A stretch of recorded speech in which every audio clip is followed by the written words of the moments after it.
name's Lee. Welcome to this video where today I'm just going to show you a little bit about how to sharpen one of my Scorp XLs. This is the one that actually features in the video. The technique will work just the same for the smaller OG version and also for the Mini. This is a video I've been meaning to put out for a very long time. So apologies if you've had to wait so long for it, but I actually started filming this with Zed, my friend Zed from Zed Outdoors last year, and for various reasons we didn't actually get around to finishing that off. We needed to reshoot a couple of things and we just haven't managed to get things to align to get that done yet. So I had some footage in the bag which I'd shot from a couple of different angles which show in reasonable detail what I'm actually doing. So I've just edited that together for you to put on this channel. Hopefully at some point we'll get around to finishing the one on Zed's channel, so you'll be able to check that out there if we get around to it at some point. But I did just want to basically get this out there. I've got the footage in the bag, so I might as well use it, and hopefully it'll be helpful to some of you. So we'll get cracking on that in a moment. I just wanted to mention the fact that obviously I was shooting with Zed, because on some of the footage you will see Zed in the background because he was shooting with his camera for his video. So this footage has been, it's been in the bag for a little while now. I'm just filming this little intro today just to basically tell you these things and say a little bit about the materials that I'll be using in the video. We'll be using one of my customers' Scorp XLs as the tool that we're going to sharpen in that video, because it got sent in just to basically have a factory reset. There's a tiny little bit of damage that wanted addressing. That all gets explained in the video.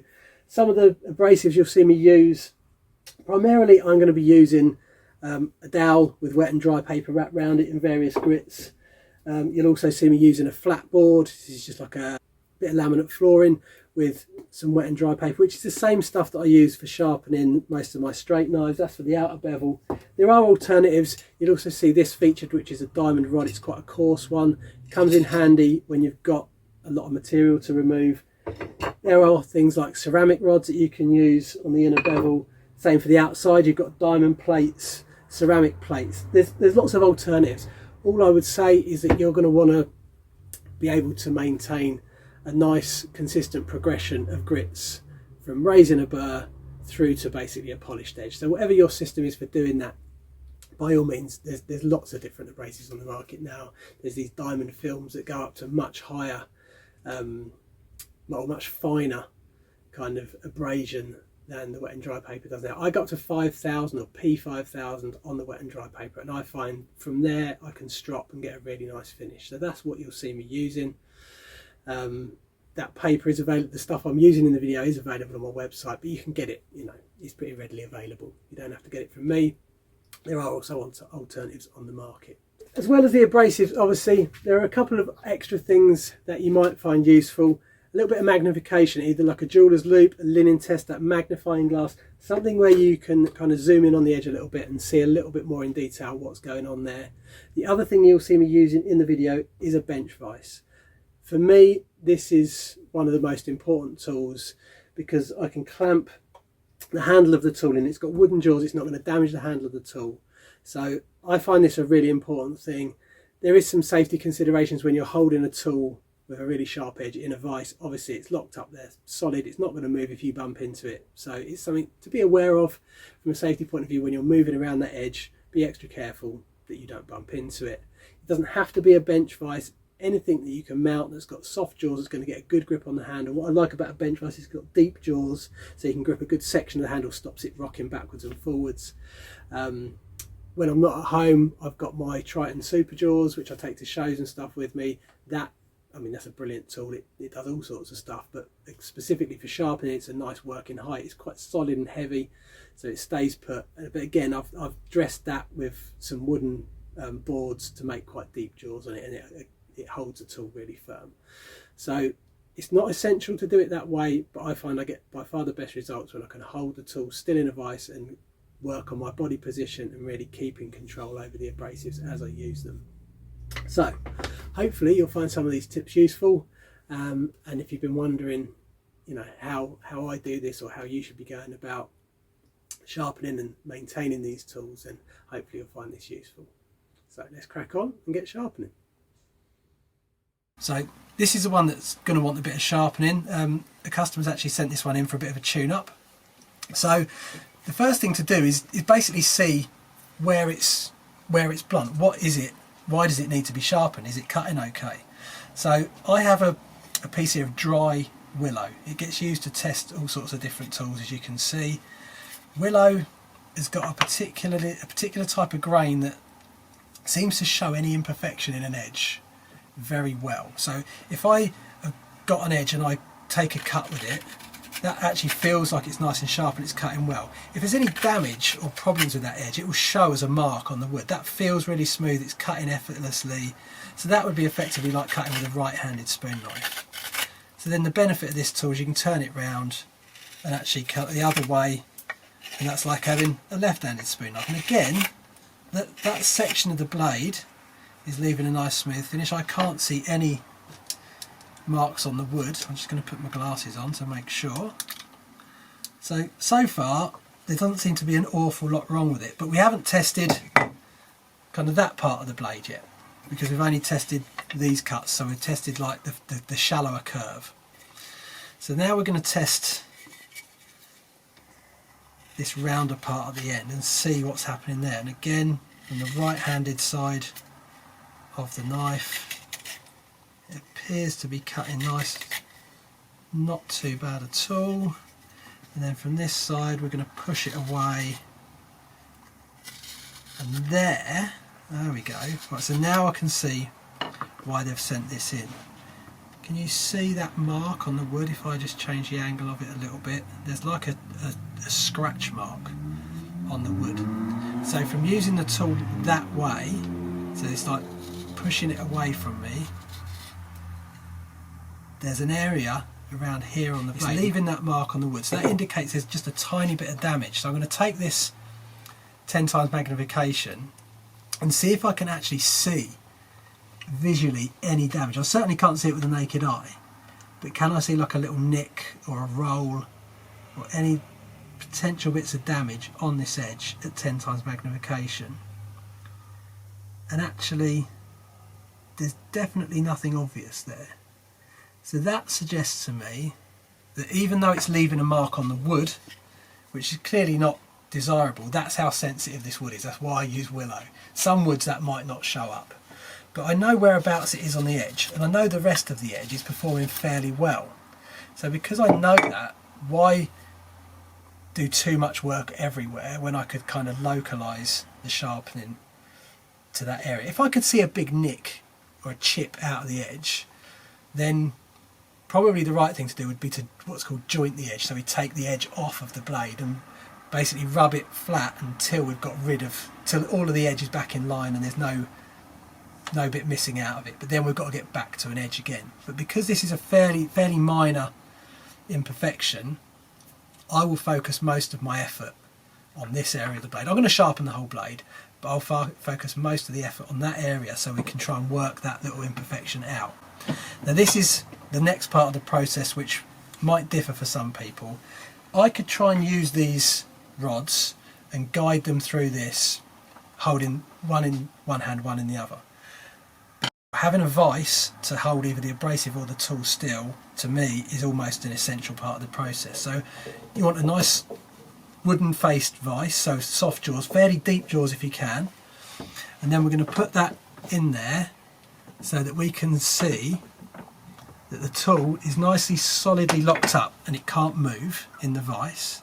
And then I can work with the abrasives with both hands on the tool, effectively, the tool being the abrasive, and I can make sure I keep the angles nice and steady.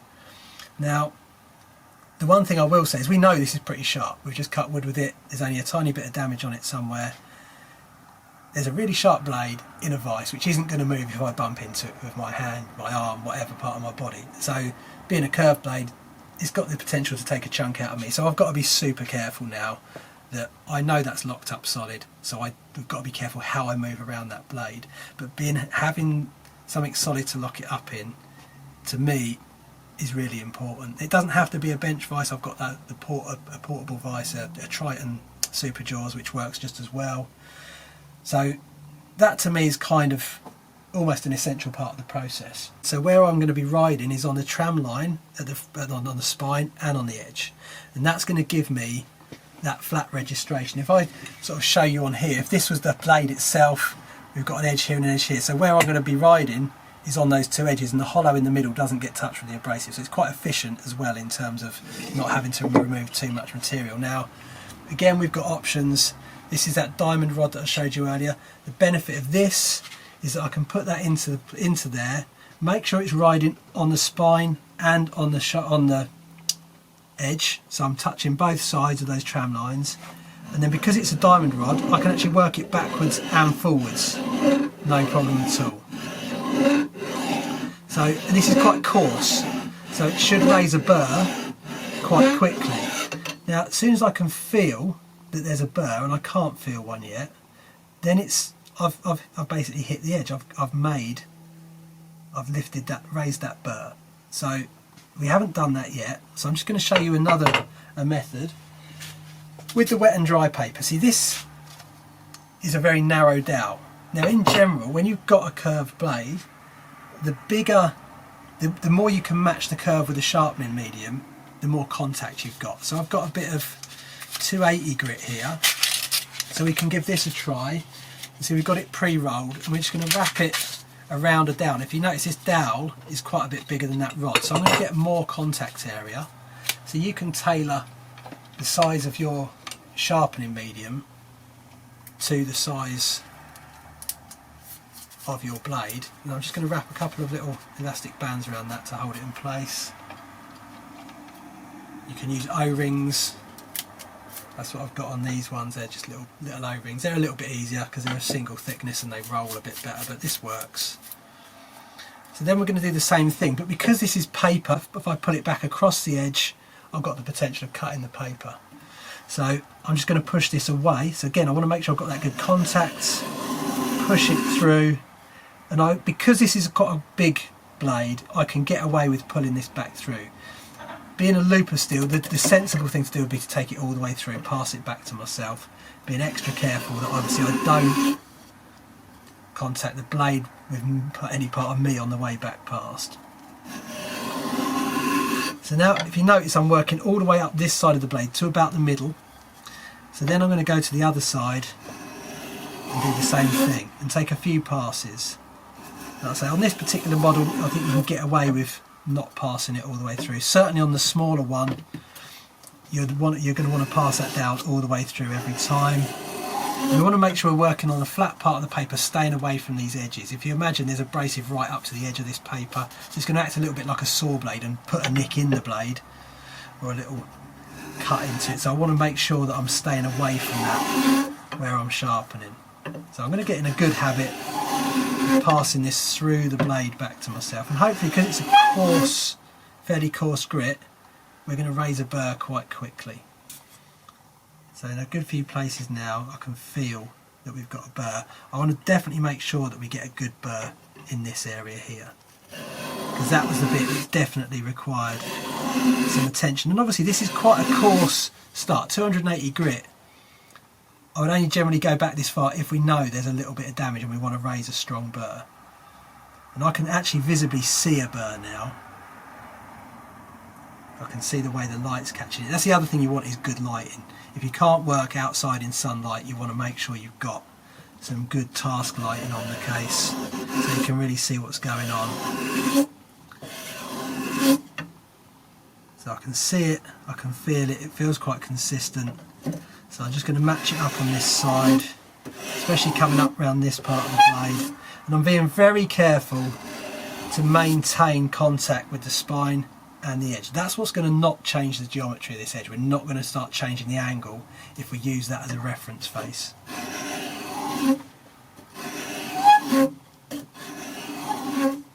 So I think we're done at that. I can feel a burr. It's only a very small one, but we don't want to take away any more material than we have to. So now we're going to move up. So this next, that was 280 grit, and we roughly want to double each time. So this is 500 grit. So now we're going to go through and do the same process again, but we've raised the burr already. We know this. We can see it.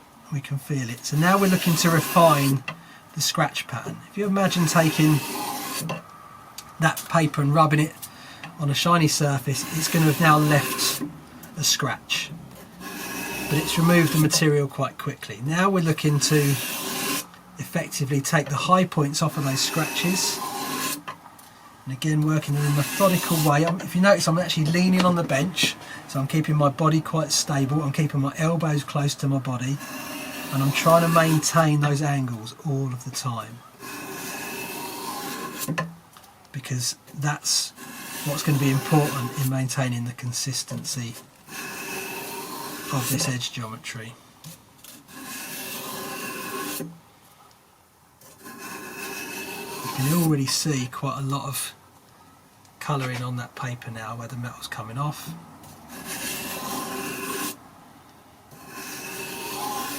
So the reason I use these smaller dowels in general in my sharpening kit is because they fit in all of the tools that I make. So they're like a one-stop shop.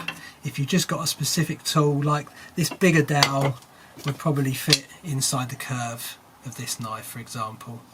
So in some respects, the bigger the dowel, the better. But if you've got a smaller diameter and you only want to have one set of dowels, then obviously go with whatever fits inside the smallest tool. So we know we've got the bow, I don't know why I'm feeling it, but now we've refined that scratch pattern from a 280 grit pattern to 500 grit, and it's maybe going to take 10-12 passes. And if you notice, I'm coming up one side, up the other side to refine that. So then we can step up to the next grit. So we've gone to 500, now we're going to go to 1000, and this is all on the wet and dry paper. How an abrasive grit is measured varies dependent on the measurement, the way it's been measured. So some things will be passed through a sieve, some things will be scanned by a microscope, I believe. So you could have 1000 grit versus like P1000, they're different. So as long as you've got consistency and working through your grit, some will measure in microns now. You can get these diamond films that measure in microns. So then with those, the smaller the number gets, effectively the more of a fine abrasive it is. So again, I just want to do probably 10 to 12 strokes on each side to refine this. And if you've noticed, I've not touched the outside of the blade at all. All I'm doing is working on these inner tram lines, this inner face. And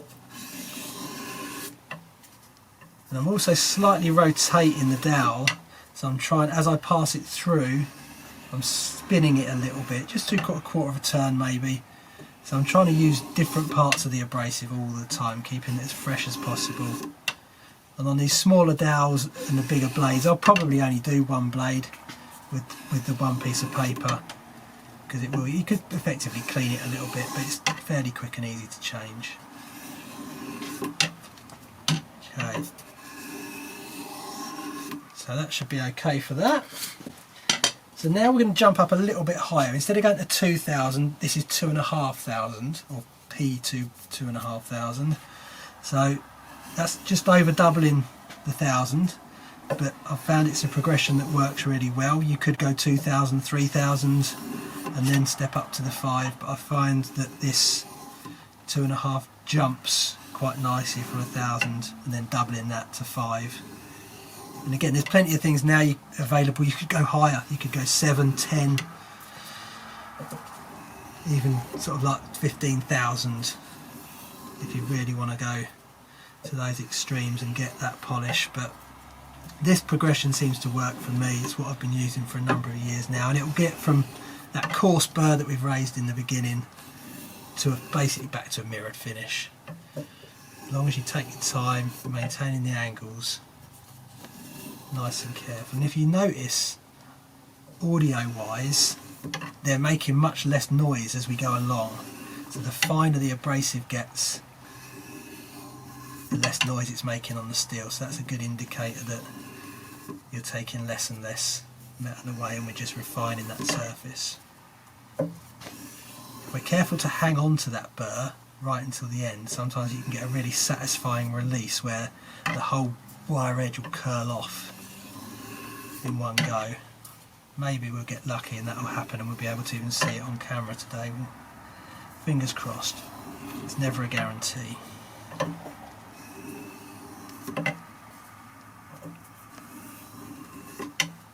Again, I can kind of visually see now as well this polish, this scratch pattern improving. It's probably not going to pick up on camera, but I can see it catching the light a lot better than it was. It's very dull, obviously, when we went back to that quite coarse grit. It's rare that you're going to have to go back to that kind of 280 grit. Quite often, if you're just maintaining this edge, you're going to maybe you'll start with 1000. In a lot of cases, that's going to work just fine. So this is the 5000 grit paper. If you notice, they're all slightly different colours. So the coarser ones are black, then we go to this kind of grey, the 2500 is blue, and then this is a lighter grey. So it's actually really easy to recognise which one's which. It's even easier to feel how smooth this one is in comparison. You're not going to get confused between them once you've got used to using these.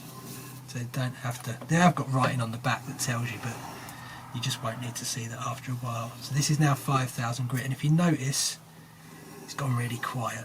Can't barely hear it. But you can see from the colour that's coming off, we are removing some material.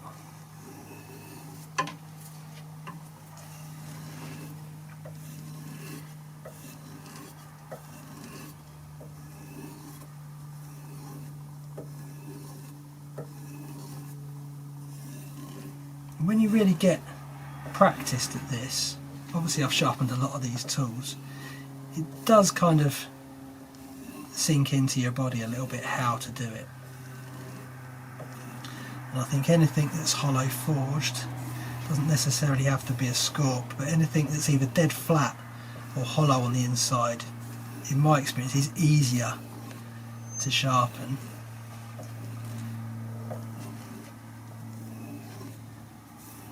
Because you've got that reference point. So that's our 5000 grit done. Now we've got a couple of different stages of stropping. I've got 2 round strops here. So this one is just a dowel, and it's loaded up with this white polishing compound, a fine polishing compound. Just going to give it a fresh coat of that, and then we're going to start to pass that through. And again, I'm rotating this dowel as I go. We're still maintaining contact with the spine and with the edge. So as a result, and because we're loaded onto a hard surface, the hard surface means that we're not going to start to round that edge anytime soon. The wood doesn't have any flex in it to start rounding that edge. So the only way I could start to do that is to start to change the angle. That's why I steer clear of using the leather too soon. Pretty much any dowel will do. It doesn't have to be beech. It's just, I think this actually came from the back spindles of an old chair that I took apart.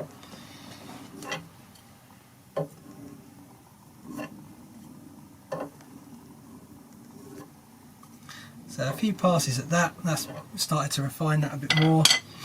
Now this is the leather backed one. What's happened, because we're passing this dowel through, we've started to build up. I'll just take some of it off. Start to build up a bit of compound on the spine.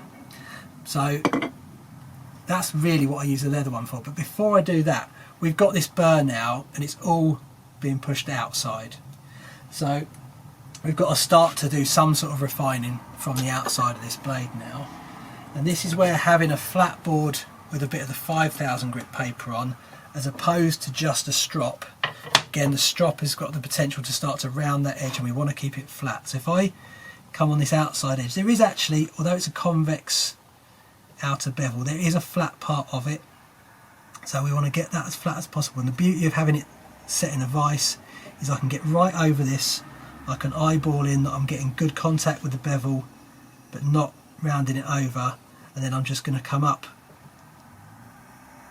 till I can still see that I'm in contact with the bevel. So let's get into about there. Then I'm going to come and do that from the opposite side.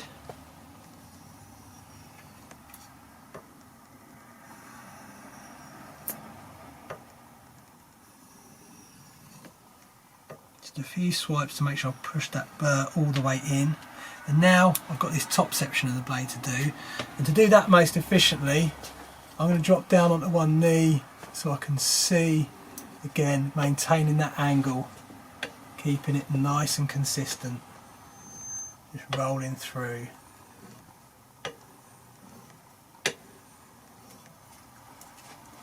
And then hopefully I can't feel the burr on the outside anymore, so that means we've kind of pushed it inwards. So if you imagine now, on the edge of this tool we've got the edge, and then we've got like a tiny little bit of metal that's just sort of teetering on the edge. So I'm going to go back with a wooden dowel again. We're going to start to fatigue that off, and this is where you might just see it start to curl up and release.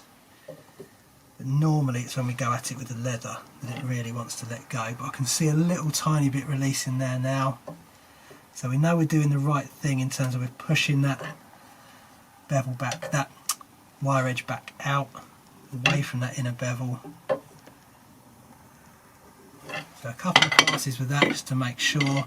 And then this strop here, again, it's a nice hard bit of, this is a piece of oak, and because I'm doing this for using this with curved tools, what I've done is very, very slightly hollowed this. I don't know how visible that will be, but this section here is hollowed at about 100mm diameter. So it's basically no more curved than the flattest part of this edge. But what it does allow it to do is to kind of hug that edge a little bit better than a flat board would. So I'm going to come up again where I can see, maintaining the angles, pushing that burr back in, come from the other side doing the same thing.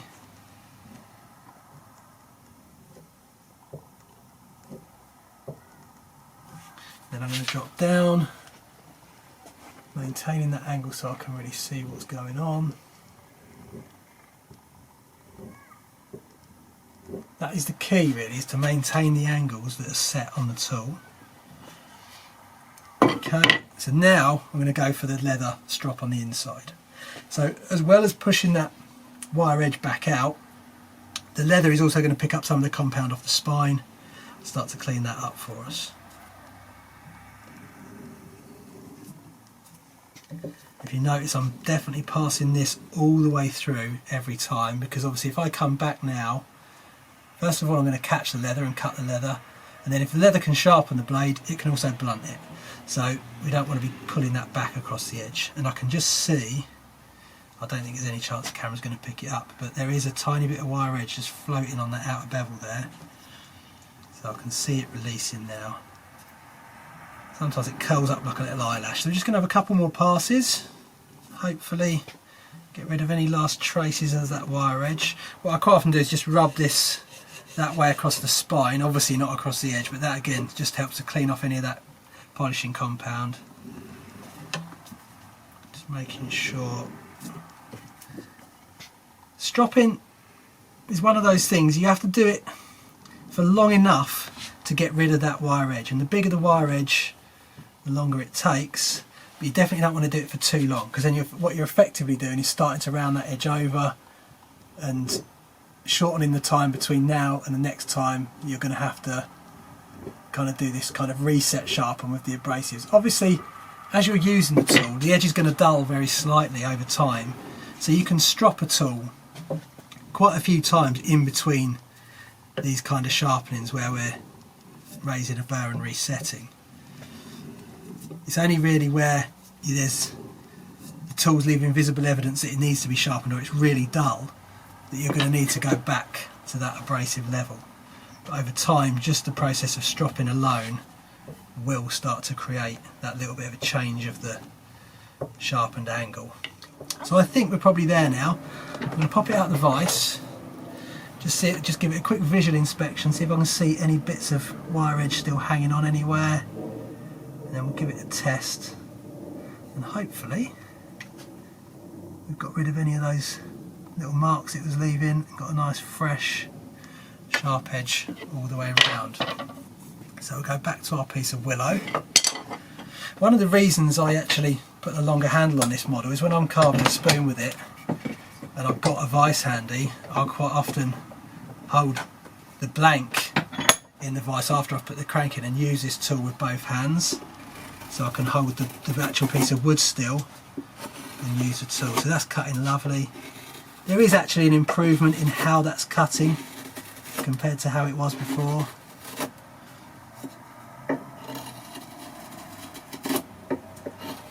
definitely due a bit of a sharpen, but it wasn't even any visible evidence on that section of the blade or that section of the blade.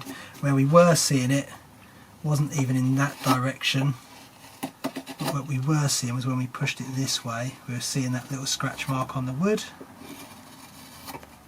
and now we're not. So that I would call a successful job. And this is how I test all of these when they get sold before they go out. That's why I've got these bits of wood with all these little holes in. They all get tested to make sure that they've been sharpened properly from the off, because to me that's an important thing. If you've bought a tool and it's not performing when it arrives, how do you know where you're supposed to get back to when you sharpen it? So for me it's really important, and that's why it's also important, I think, to have something to protect the edge. Now that could be wrapped up in a piece of leather carefully. I make these blade boxes, so there's lots of options. So you can do leather work, you can do woodwork, whatever it is, you know, even if it's just a simple, like this is, someone's made this, it's just a simple slip cover, so you can put the blade in, and then just a couple of elastic bands just to make it secure. So there you go, that's how I go about sharpening one of these Spoon Scorp XLs. Like I say, the technique will work for the smaller one, even the mini. You've just got to make sure that the dowel that you're putting through it is an appropriate size, and I would recommend passing the dowel all the way through the tool every time. Obviously this sharpening technique could apply to other spoon carving tools, especially those which are hollow forged or hollow ground, working mainly on that inner bevel. If you do happen to have a spoon knife that isn't hollow on the inside, the technique can be similar. You're just going to have to angle the dowel to the appropriate angle to actually hit the edge. So I would tend to use like a marker pen just to colour the inside of the edge to make sure that you're hitting the edge when you're doing that. But again, you might already have your own techniques for sharpening different types of knives. These are the ones that I specialise in. Like I say, there are other tools out there with that hollow feature on the inside. So you could apply this technique to those if it suits you to do so. But thanks for watching. I'll see you again next time.